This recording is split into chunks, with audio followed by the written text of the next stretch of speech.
जय हिंद विद्यार्थियों, स्वागत है आप सभी का आपके अपने ऑनलाइन प्लेटफॉर्म एसके क्लासेस सेंधरा में। कल आपका अर्धवार्षिक का एग्जाम है बच्चों, और उसके लिए मैं आपके लिए लेकर आया हूँ साइंस का चैप्टर नंबर 10 जो है कार्य और ऊर्जा। इस चैप्टर के हमने सारे ही इंपॉर्टेंट क्वेश्चनों को आज लेके आए हैं बच्चों, जिससे कि आपके कार्य और ऊर्जा का एक भी क्वेश्चन गलत ना हो। ओके बच्चों, बढ़ते हैं इसके पहले क्वेश्चन की ओर। आप बस वीडियो के अंत तक हमारे साथ बने रहे, और अगर आपको वीडियो अच्छा लगे तो लाइक और शेयर और हमारे यूट्यूब चैनल को सब्सक्राइब कीजिए। पहला क्वेश्चन है बच्चों हमारे पास कि ऊर्जा का मात्रक है, यानी जो ऊर्जा होती है ना बच्चों, तो ऊर्जा का मात्रक क्या होता है वो आपको बताना है। तो सबसे पहले तो आपको ये पता होना चाहिए कि ऊर्जा कहते किसे हैं। तो ऊर्जा बच्चों, जो व्यक्ति की जो कार्य करने की जो क्षमता होती है ना, उसे हम क्या कहते हैं? ऊर्जा। यानी एक व्यक्ति कितना कार्य कर सकता है, उसमें एनर्जी कितनी है, उसे हम क्या कहते हैं? ऊर्जा कहते हैं। यानी कार्य करने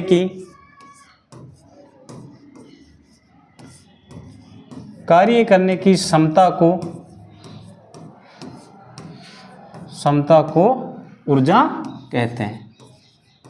ऊर्जा कहते हैं। ये तो हो गई। अगर आपको इसकी परिभाषा पूछे तो आप परिभाषा बता दीजिए, लेकिन आपको क्वेश्चन में पूछा है बच्चों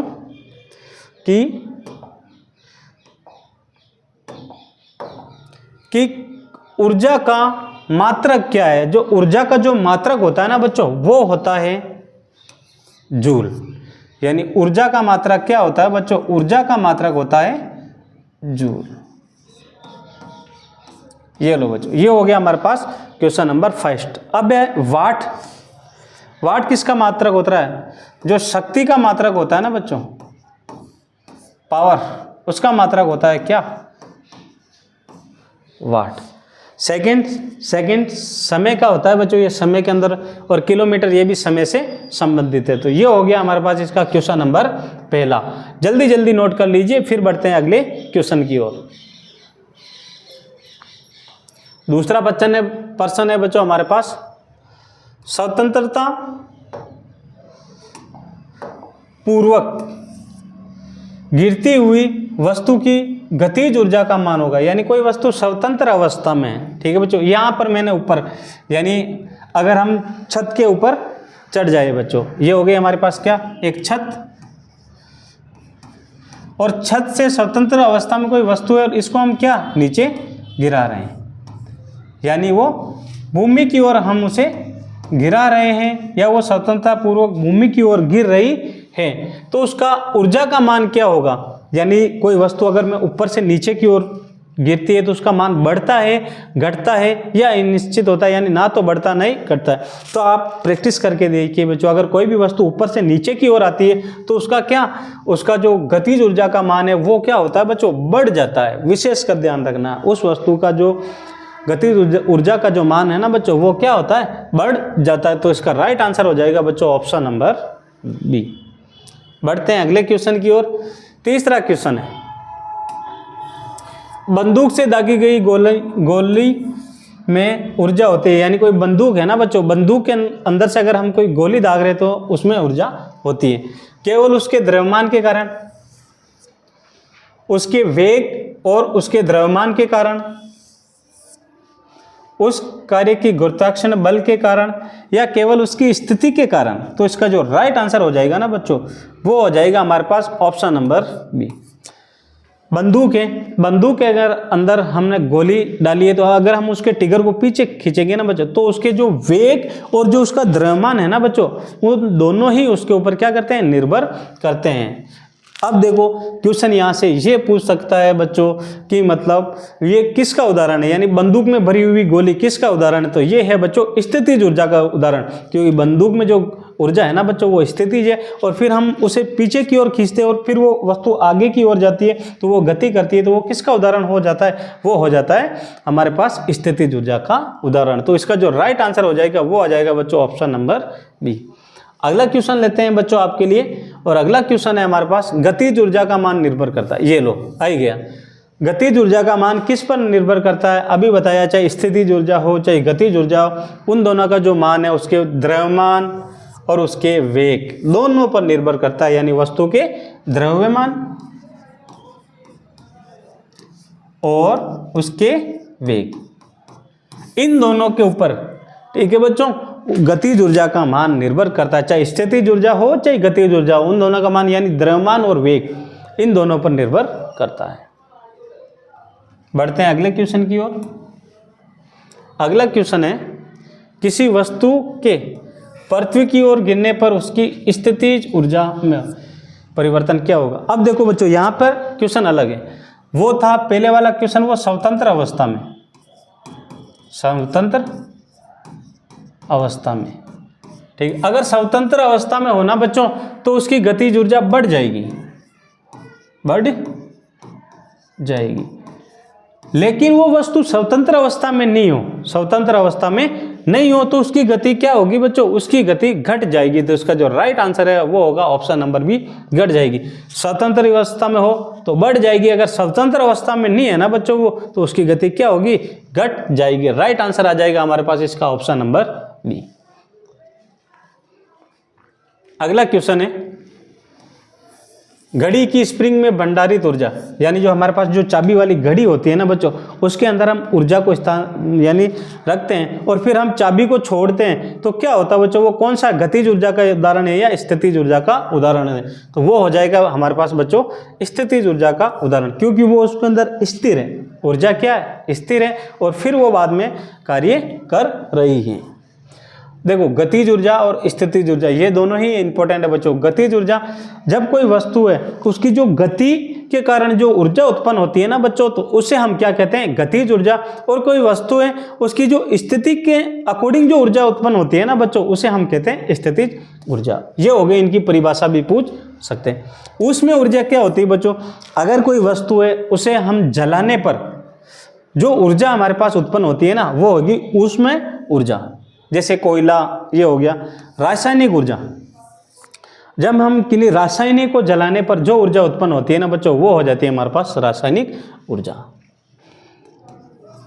अगर हमारे पास ऊर्जा के प्रकार पूछ ले तो ऊर्जा के प्रकार एक होता है हमारे पास, ये चार तो है, ये गतिज ऊर्जा, स्थितिज ऊर्जा, ऊष्मीय ऊर्जा और रासायनिक ऊर्जा। एक आ जाती है विद्युत ऊर्जा, विद्युत ऊर्जा। एक और हो जाता है हमारे पास सौर ऊर्जा, सौर ऊर्जा। अगर हमें कभी भी ऊर्जा के प्रकार पूछे ना बच्चों, स्थितिज ऊर्जा, गतिज ऊर्जा, ऊष्मीय ऊर्जा, रासायनिक ऊर्जा, विद्युत ऊर्जा और सौर ऊर्जा, ये होते हैं ऊर्जा के प्रकार। और घड़ी की स्प्रिंग में भंडारित ऊर्जा होती है हमारे पास क्या, वो हो जाती है स्थितिज ऊर्जा। ओके बच्चों, आशा करता हूं कि आपको ये समझ में आ गया होगा। बढ़ते हैं अगले क्वेश्चन की ओर और लेते हैं आज का क्वेश्चन नंबर 8। जो क्वेश्चन नंबर 8 है ना बच्चों हमारे पास, वो क्या है, रिक्त स्थान। रिक्त स्थान, रिक्त स्थानों की पूर्ति कीजिए यदि किया गया कार्य और बल के विस्थापन के बराबर हो। यानी इसमें आपको कुछ नहीं पूछा है, हमें सिर्फ कार्य की परिभाषा पूछिए। तो W बराबर होता है F गुणा S। कार्य बराबर किसी वस्तु पर लगाया गया बल और बल की दिशा में तय की गई दूरी के गुणनफल को कार्य कहते हैं। तो यहाँ पे कार्य पे ये बल भी लग रहा है और विस्थापन भी हो रहा है। यहाँ पर इन दोनों का क्या हो रहा है बच्चों, गुणनफल। तो इसके गुणनफल के बराबर होगा, गुणनफल के बराबर होगा। जब बल विस्थापन की दिशा के विपरीत दिशा में लग रहा हो, यानी कोई वस्तु है, ठीक है, माना ये एक वस्तु है और ये है वस्तु की दिशा, ठीक है। अगर हम वस्तु की दिशा में बल लगाएंगे तो ये वस्तु एक स्थान से दूसरे स्थान पर विस्थापन हो जाएगी। लेकिन क्वेश्चन में पूछा है कि विपरीत दिशा में बल लगाए, विपरीत यानी इसका विस्थापन इधर होगा तो बल इसमें देखो यहाँ से इधर से, यानी उल्टे तरीके से बल लग रहा है और इसका विस्थापन उस तरफ हो रहा है, किया गया लगता है। तो किया गया कार्य क्या होगा, अगर हमेशा विपरीत दिशा में अगर हम बल लगाते हैं तो वो कार्य हमेशा ऋणात्मक होगा। क्या होगा बच्चों, ऋणात्मक। अगर वस्तु की दिशा में हम बल लगाते हैं ना, जैसे एक वस्तु को दूसरी स्थान पर फोर्स करते हैं तो उसमें जो बल का जो मान होता है वो हमेशा धनात्मक होता है, और विपरीत लगाते हैं तो उसमें हमेशा ऋणात्मक होता है। अगला है, 1 जूल कार्य करने के लिए आवश्यक ऊर्जा की मात्रा होती है, ठीक है। 1 जूल कार्य करने के लिए आवश्यक ऊर्जा की मात्रा होती है, वो होती है बच्चों हमारे पास 1 जूल, 1 जूल। और 1 जो जूल है ना बच्चों, 1 जूल बराबर होता है 1 न्यूटन इंटू 1 मीटर। 1 जूल का जो मान होता है बच्चों वो हमेशा होता है 1 न्यूटन गुणा 1 मीटर। ओके बच्चों, ये रिक्त स्थान भी आपको आसानी से समझ में आ गए होंगे। अब बढ़ते हैं इसके बड़े क्वेश्चनों की ओर। हाँ, अगला, कुली एक अटैची को लेकर खड़ा है, यानी एक कुली समझते हो ना, वही जो कहाँ पर रेलवे स्टेशन पर होते हैं, जो अपने जो एरोप्लेन होते हैं जैसे वहाँ पर होते हैं, ठीक है। एक जो बस स्टैंड पर भी होते हैं, जो हमारा जो सामान उठाने के जो काम करते हैं ना बच्चों, वो होते हैं कुली, ठीक है। एक कुली एक अटैची लेकर खड़ा है। क्या लेके खड़ा है बच्चों? अरे अटैची समझते हो, अटैची यानी क्या, माथे पर वो अटैची जो अपना सूटकेस होता है ना, वो क्या वह कोई कार्य संपादित कर रहा है। अब जैसे बच्चों मैं हूँ और मैं यहाँ पर क्या कर रहा हूँ, ये स्लेट पड़ी है, इसको लेकर खड़ा हूँ, मान लीजिए ये अटैची, क्या ये कार्य संपादित हो रहा है? तो यहाँ पर ये कार्य संपादित नहीं हो रहा है। क्यों नहीं हो रहा है? कि मैं एक स्थान से दूसरे स्थान पर क्या गति नहीं कर रहा हूँ, इस वस्तु की एक स्थान से दूसरे स्थान पर विस्थापन नहीं हो रहा है, इसलिए वे कार्य नहीं होगा। कार्य कहते हैं किसे? पहले ही आपको परिभाषा लिखवा दी थी। कार्य जब किसी वस्तु पर लगाया गया बल वे बल की दिशा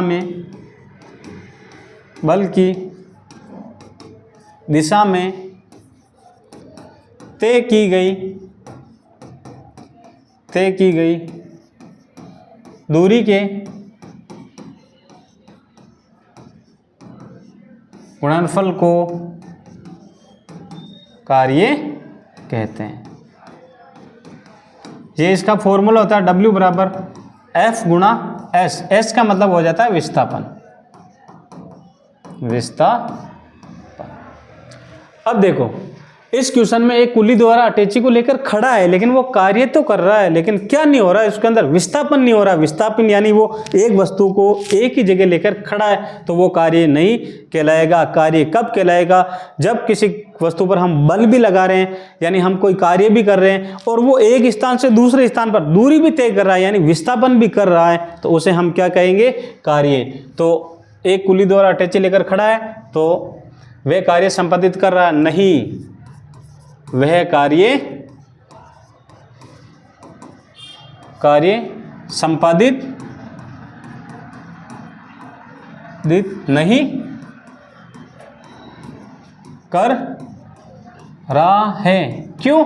क्योंकि वस्तु में क्या नहीं हो रहा है बच्चों? विस्थापन नहीं हो रहा है। विस्थापन नहीं हो रहा है,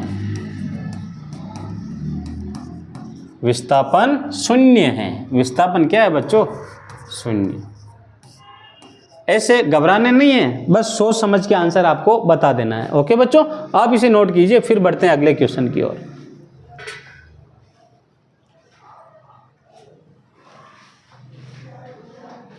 लो, अगला क्वेश्चन है बच्चों हमारे पास, किसी वस्तु की स्थितिज ऊर्जा किसे कहते हैं? अब देखो बच्चों, ऊर्जा दो प्रकार की होती है, एक तो होती है गतिज ऊर्जा और एक होती है स्थितिज ऊर्जा। तो इसमें हमें पूछा कि स्थितिज ऊर्जा किसे कहते हैं? तो स्थितिज ऊर्जा बच्चों, जब किसी वस्तु में उसकी स्थिति के कारण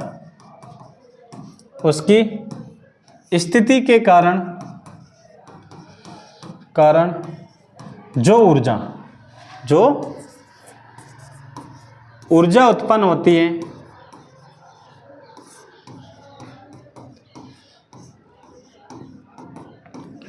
उसे स्थितिज ऊर्जा कहते हैं। कोई वस्तु है, उसकी स्थिति के कारण जो ऊर्जा उत्पन्न हो रही है ना बच्चों, उसे हम स्थितिज ऊर्जा कहते हैं। और गतिज ऊर्जा इसी का विपरीत, जब किसी वस्तु में उसकी गति के कारण जो उत्पन्न ऊर्जा हो रही है ना, उसे गतिज ऊर्जा कहते हैं। अब देखो इसका हमारे पास अगर उदाहरण पूछे ना बच्चों, गतिज स्थितिज ऊर्जा के उदाहरण, जैसे तीर से निकला कमान, तीर से निकला कमान, बंदूक से निकली गोली, बंदूक से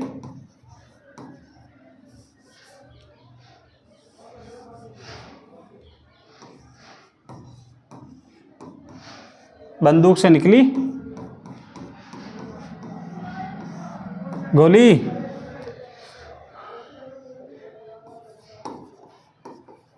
ट्यूब में भरी हवा।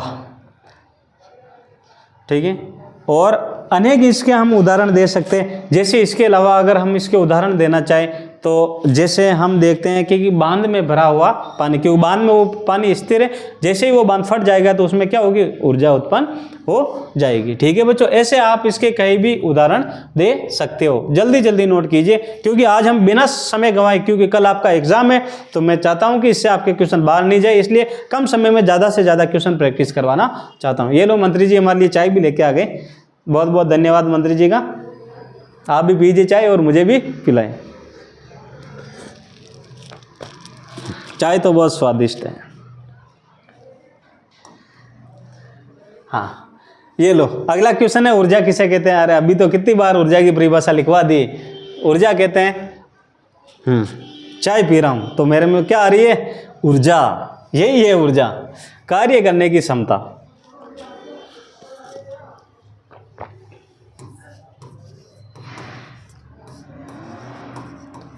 कार्य करने की क्षमता को ऊर्जा कहते हैं। कार्य करने की क्षमता को ऊर्जा कहते हैं। और ऊर्जा का जो मात्रक होता है ना बच्चों, ऊर्जा का मात्रक होता है क्या, जूल। ऊर्जा का मात्रक जूल। और ऊर्जा कितने प्रकार की होती है, ऊर्जा 6 प्रकार की होती है। मैंने आपको पहले ही नाम लिखवा दिया, स्थितिज ऊर्जा, गतिज ऊर्जा, ऊष्मीय ऊर्जा, रासायनिक ऊर्जा, विद्युत ऊर्जा और सौर ऊर्जा। ये है हमारे पास ऊर्जा के प्रकार। नोट कर लिया होगा, छोटा क्वेश्चन है। अब बढ़ते हैं अगले क्वेश्चन की ओर।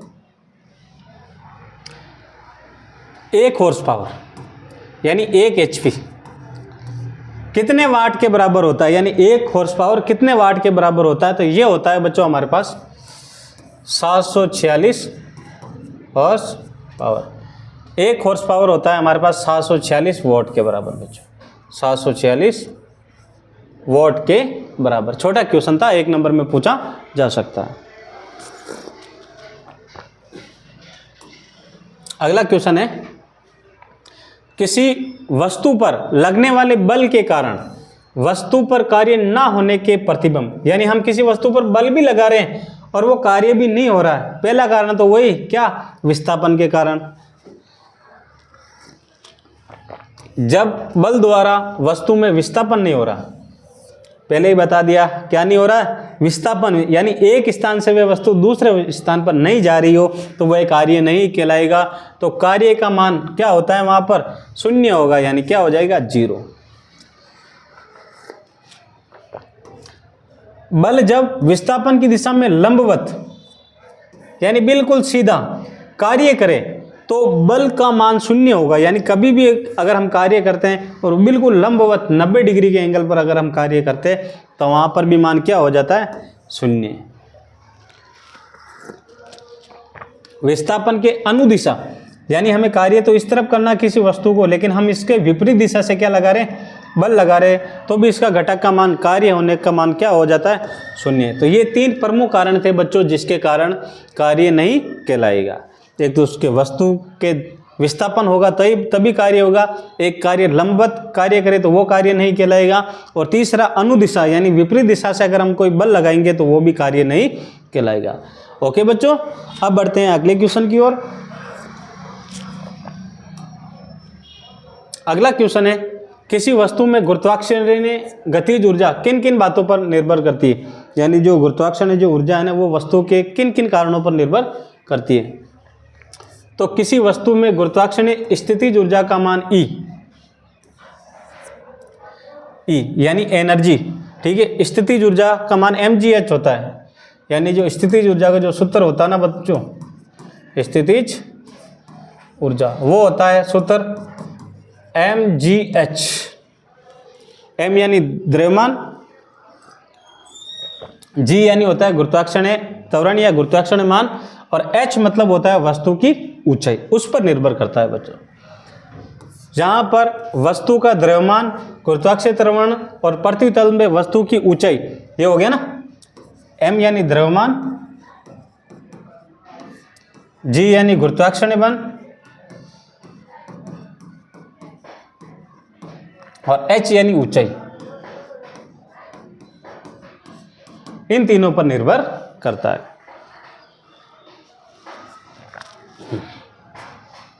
अतः स्थितिज ऊर्जा इन तीनों पर ही निर्भर करती है।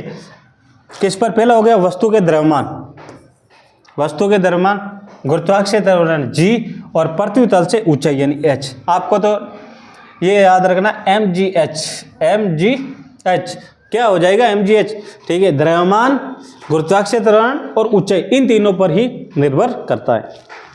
ये 14 क्वेश्चन थे बच्चों आज के इस चैप्टर के इंपोर्टेंट क्वेश्चन, जो आपको इन 14 क्वेश्चनों में से एक क्वेश्चन आपको कल आपके एग्जाम में मिल सकता है। आशा करता हूं कि आपको हमारे ये जो पढ़ाने का तरीका है और हमारे वीडियो आपको अच्छा लगा होगा।